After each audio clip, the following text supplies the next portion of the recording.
Welcome back. This is the second video where I repair a 2006 Honda Accord. We left off the first video with me pulling out the frame. I got pretty close, so now I'm taking some measurements and comparing them between the original car and the donor car. The front center is about an inch too far out, about half an inch too tall. The left side of the radiator looks good. The right side of the radiator looks good. You can see that they match up pretty well, so I'm satisfied enough to move on with minor adjustments, which can be accomplished with hand tools. I used a set of pliers to bend the frame back into place, which mostly was bent when I was trying to pull the frame out.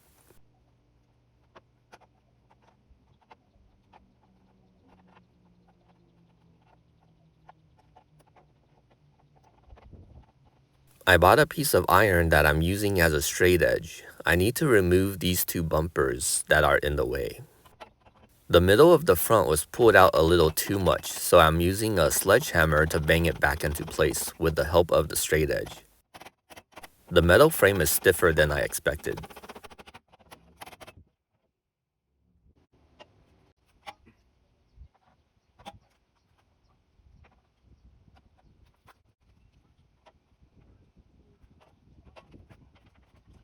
I try using clamps to squeeze the frame into place. This is more difficult than I had imagined, with there not being many flat surfaces that I could use.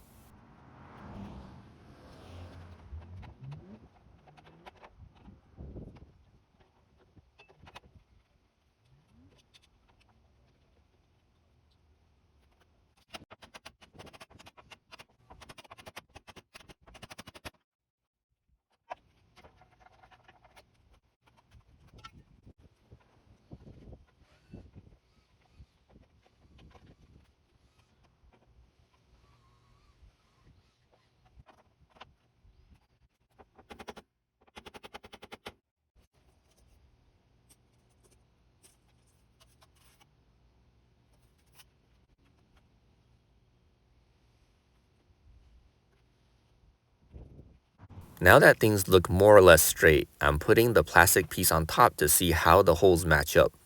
Looks good. Now I can continue to disassemble the car. It's important to get the frame right, as after this point I won't be able to start the car anymore.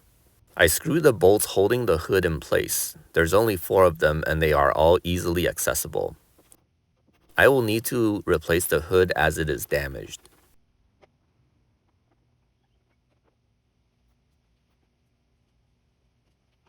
The hinges may also need to be replaced.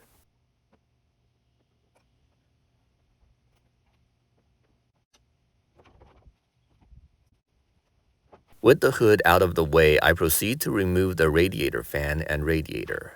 Both of these will have to be replaced, as the fan does not seem to work anymore, and the radiator is leaking coolant. To remove the radiator fan, I detach the top radiator hose, the hose for the reservoir, unscrew the 3 bolts attaching the radiator fan shroud to the radiator, and detach the electrical plug and wires that are affixed onto the fan shroud.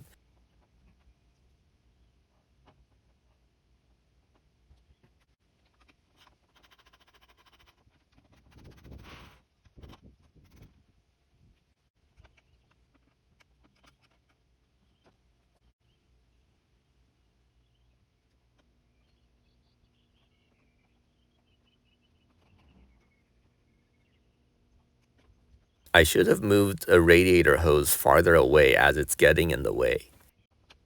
Finally, I also detached the electrical plug to the radiator. This is the key as it allows me to lift the radiator fan out, and then I can detach the wiring. Also, I broke the connection on the radiator for the reservoir. Good thing these are going to be replaced, so it's sort of a trial run.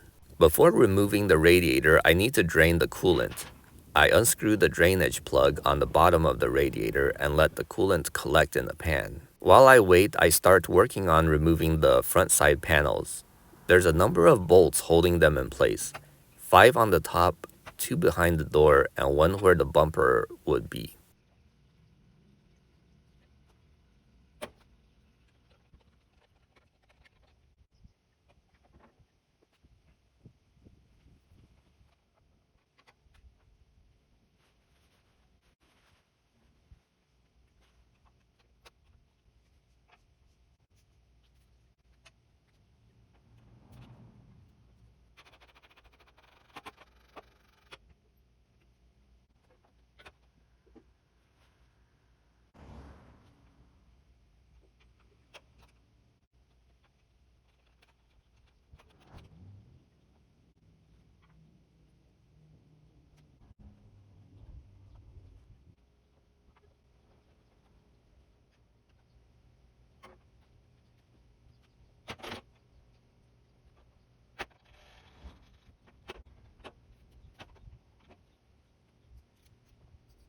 With all these removed, I can remove the panel and inspect the underlying damage. Now onto the passenger side.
I'm pretty surprised that most of the frame is actually undamaged. It seems I can repair this car after all. The coolant finished draining, so I can remove the radiator. I disconnect the lower radiator hose and carefully pull the radiator out.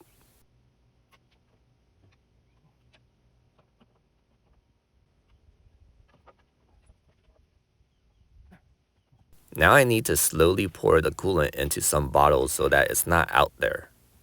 It's pretty toxic stuff.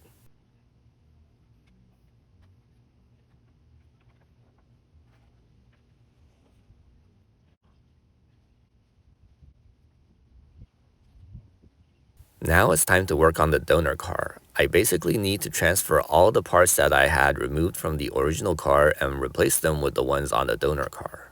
Starting off, I removed the bumper. There's quite a few bolts on the bottom and some of them broke off of the plastic, making them hard to remove. The top of the bumper is mostly held in place by clips. Lifting up on the bumper and wiggling it a little usually detaches those clips.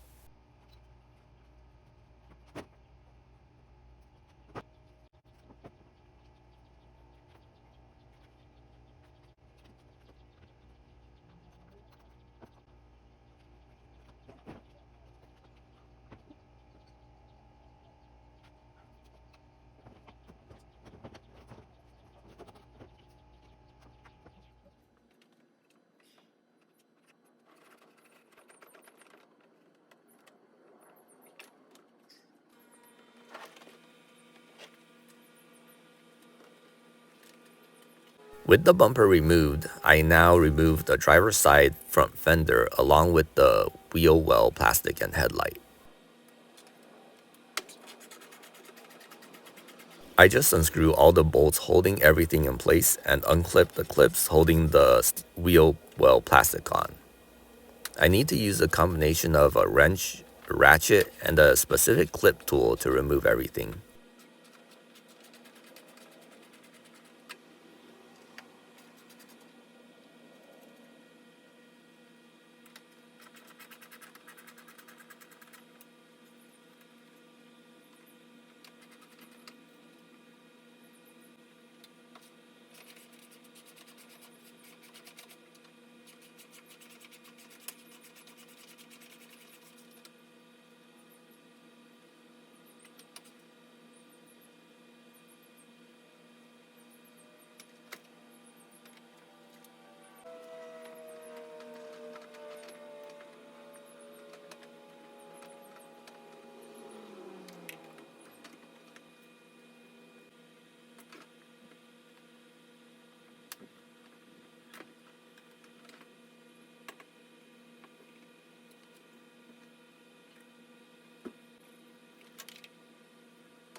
The mud guard is attached using screws. This is especially challenging to remove.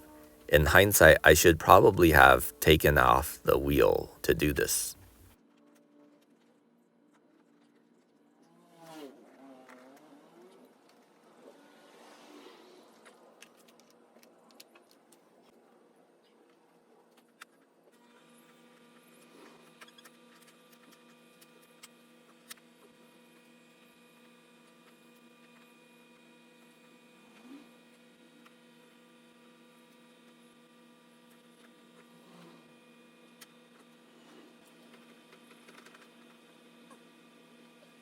The front panel has a bolt hidden behind the side skirt and a bolt behind the door that is accessible only with the door open.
I want to remove this piece because it's bolted on and there's a high likelihood that it's damaged in the original car.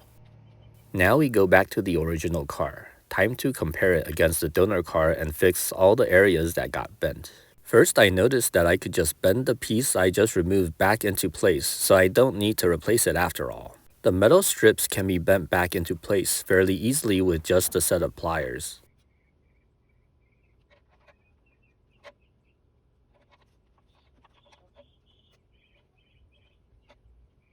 Now it's time to put the panel on and check how things match up. Unfortunately, it does seem that the frame was not pulled out far enough. The front of the fender is about an inch out compared to the frame underneath.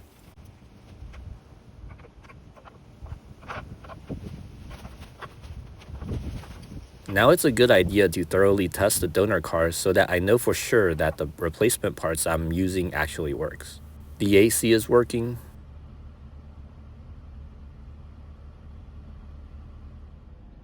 The engine isn't overheating. The radiator fans are spinning. Now I disconnect the battery.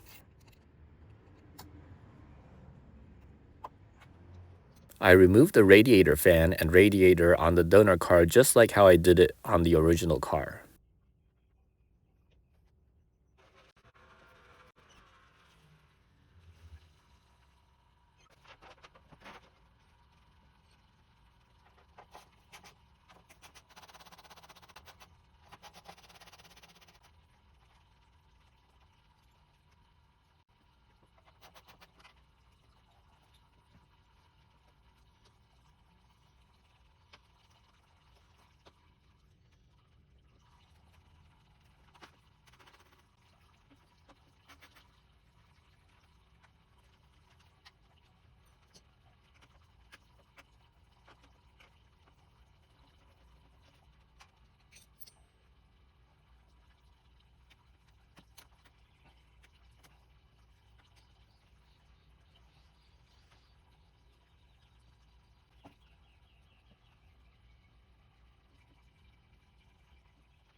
There's about double the engine coolant in the donor car, suggesting that the radiator on the original car is indeed busted. I collect the coolant in pans and transfer them over into some bottles.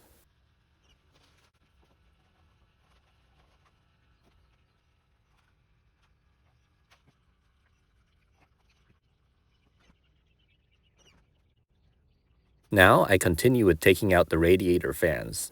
No surprises here.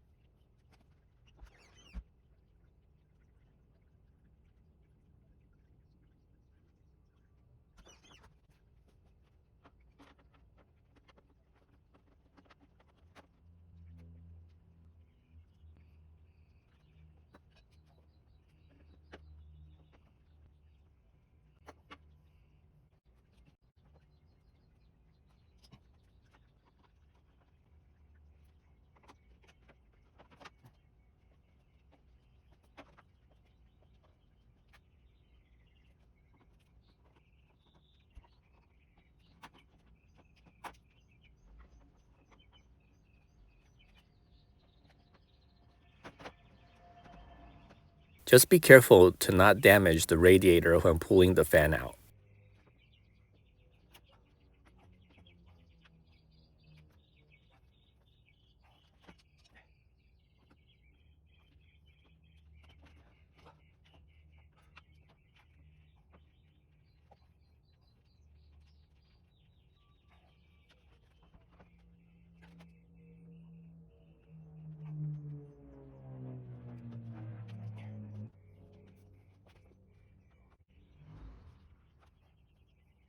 Now it's time for the radiator.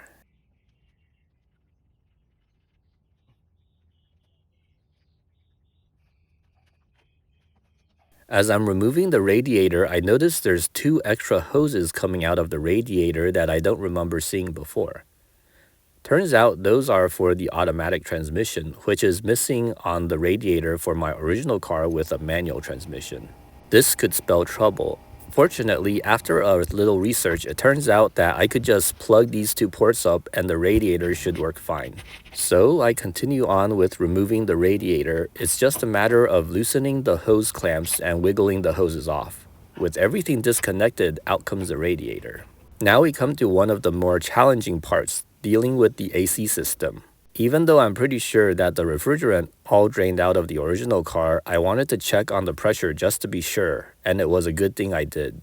When I opened the caps for the AC, there was a nice hiss, which indicated to me, to my surprise, that the AC system was pressurized.